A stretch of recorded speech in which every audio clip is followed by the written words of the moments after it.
हम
विदा करने को जा रहे हैं सूर्य भगवान को।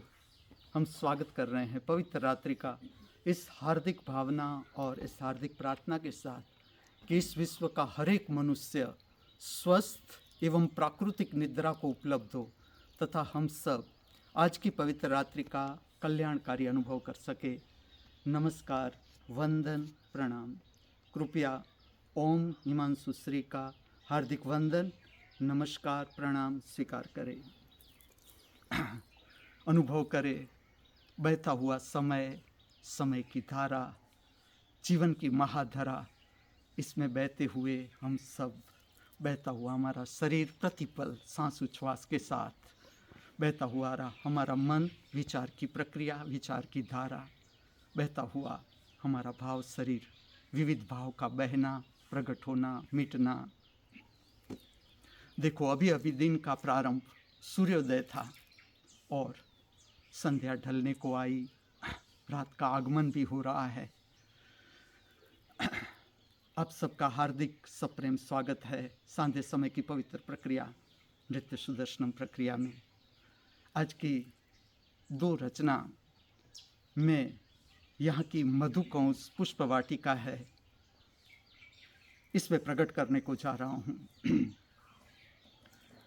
दोनों रचना फिल्मों से है, एक ही फिल्म का नाम है साज और आवाज़। प्रथम रचना है साज हो तुम, आवाज़ हूँ मैं, तुम बीना हो मैं हूँ तार, रोक सको तो रोक लो अपने पायल की झनकार। और दूसरी रचना है, ये इसका राग है मधुवंती, पवित्र राग है मधुवंती, बहुत ही सुंदर रचना। और दूसरी रचना है पायलियाँ बांवरे बाजे, पायलियाँ मोरी जनन जनन जन जनन बाजे। इसका राग है मारवा।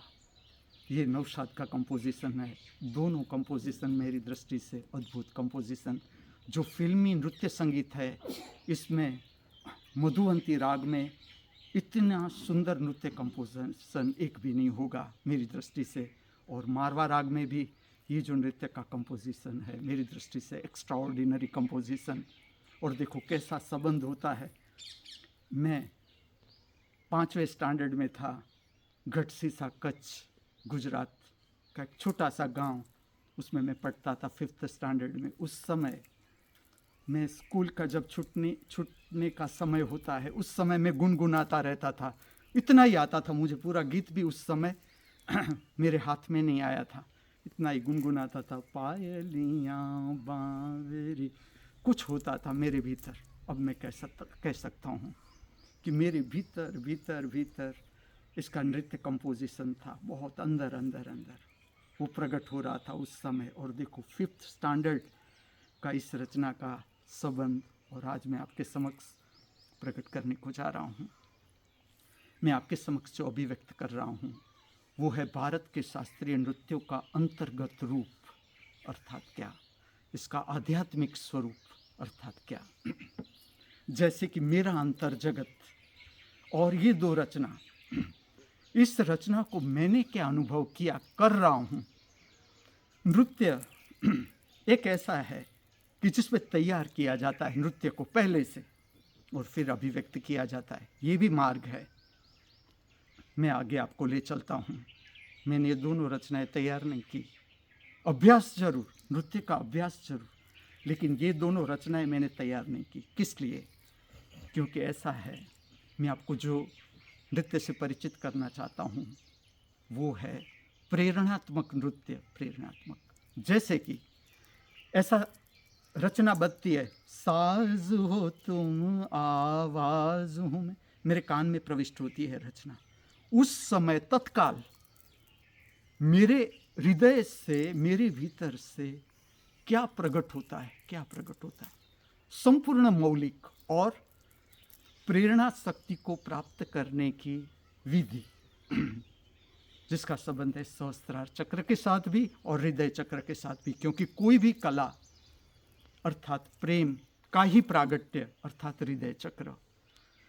तो इस तरह से प्रतिपल प्रेरणा काम करती है, प्रतिपल, कि ये लाइन आई, ये संगीत आया, इस पर किस तरह से स्टेप लेना है, कहाँ पर रुक जाना है, कहाँ पर भाव अभिव्यक्त करना है। ये प्रतिपल निर्णय अपने आप आता है, भीतर से अपने आप आता है। और इसको मैं कह रहा हूँ हिमांशु नाट्यम। और ऐसे अनेक कलाकार है इस पृथ्वी पर, अनेक कलाकार है कि जिसके पास अद्भुत प्रेरणा शक्ति, नृत्य कंपोजिशन की भी और नृत्य को प्रकट करने की भी। तो मेरा जो नृत्य है उसके लिए भी प्रेरणादायक हो सकता है कि इसी तरह से भी नृत्य किया जा सकता है। और ये नृत्य भीतर से प्रकट होता है, आपके अंतर से, और इसका केंद्र बहिर्गामी नहीं है। ऑडियंस आपको देखे ना देखे ये गौण बात है, लेकिन भीतर से जो नृत्य प्रकट होता है वो निजानंद है, निजानंद का प्रागट्य है, अपने भीतर का आनंद, जिसका आधार किसी पर भी नहीं, कोई भी परिस्थिति पर नहीं। ये भीतर का आनंद है जो प्रकट होता है। आज आप देखोगे मेरा श्रृंगार, स्त्रैण श्रृंगार, इसके बारे में भी बताऊंगा।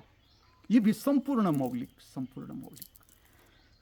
मैं आपको शायद अपरिचित हो ना हो, एक आध्यात्मिक प्रयोग ऐसे बहुत हुए भारत में, लेकिन जो प्रकट हो गए सब जानते हैं। ऐसा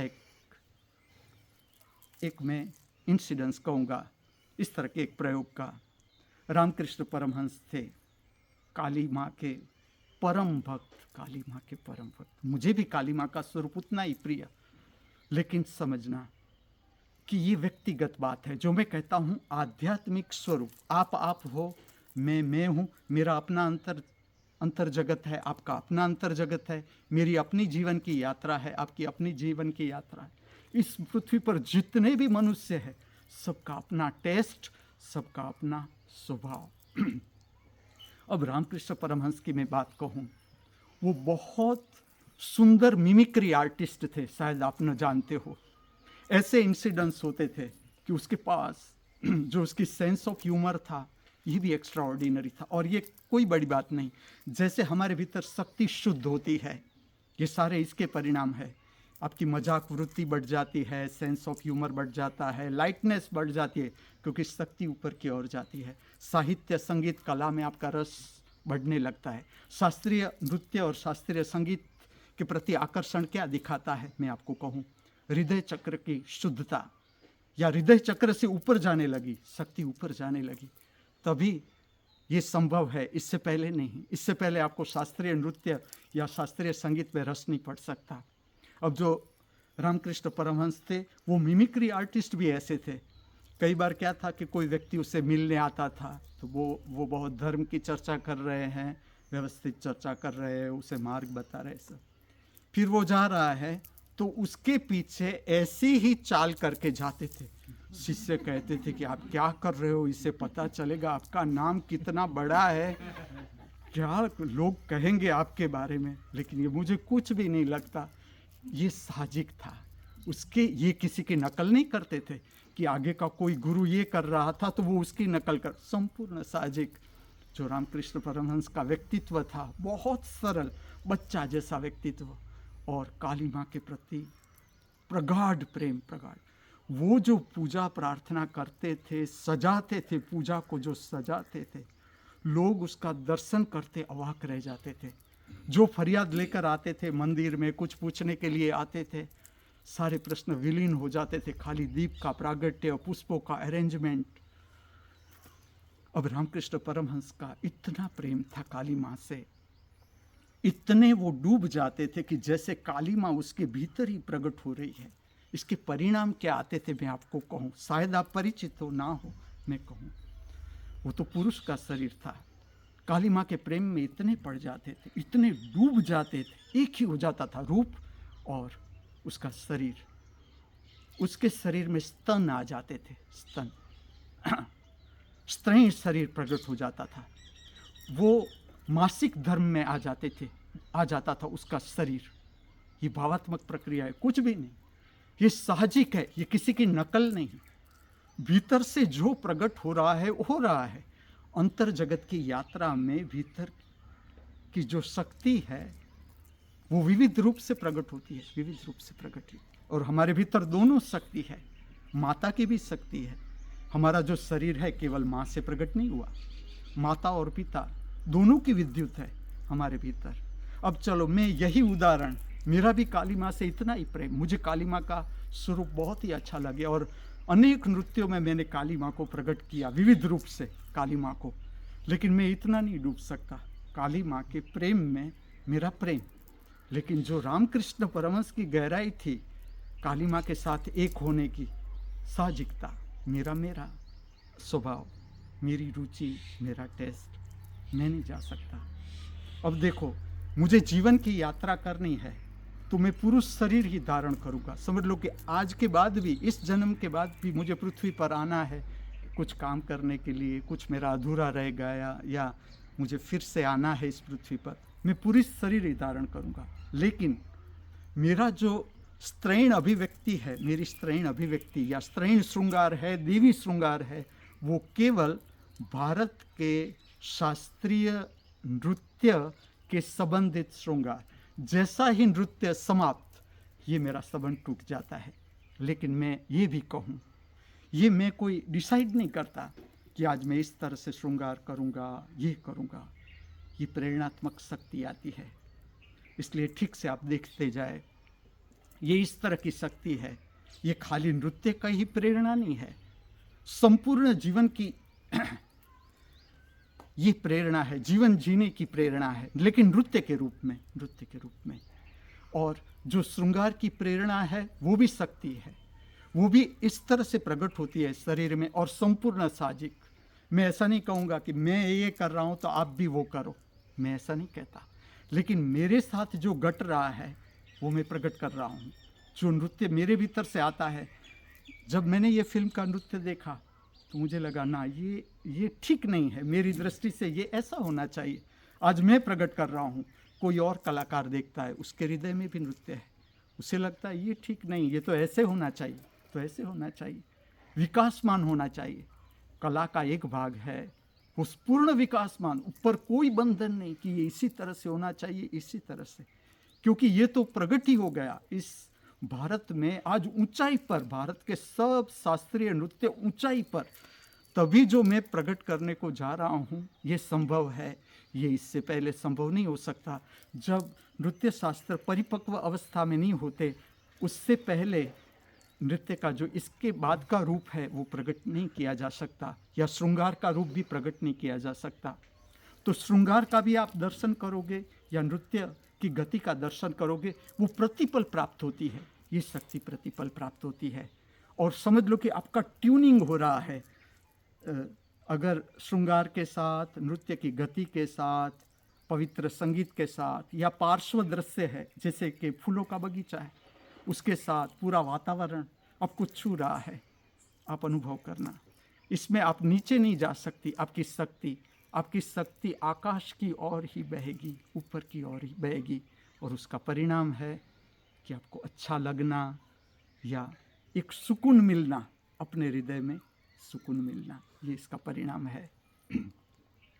इस जगत के सर्व कलाकारों के भीतर बहती हुई कला की दिव्य शक्ति को हार्दिक वंदन करते हुए, प्रणाम करते हुए, हमारे सब के भीतर उपस्थित दृष्टा स्वरूप परमात्मा के चरणों में हार्दिक वंदन अर्पण करते हुए मैं आपको ले चलता हूँ सांध्य समय की पवित्र प्रक्रिया, नृत्य सुदर्शन प्रक्रिया की ओर। अनुभव करें, सुने, दर्शन करें।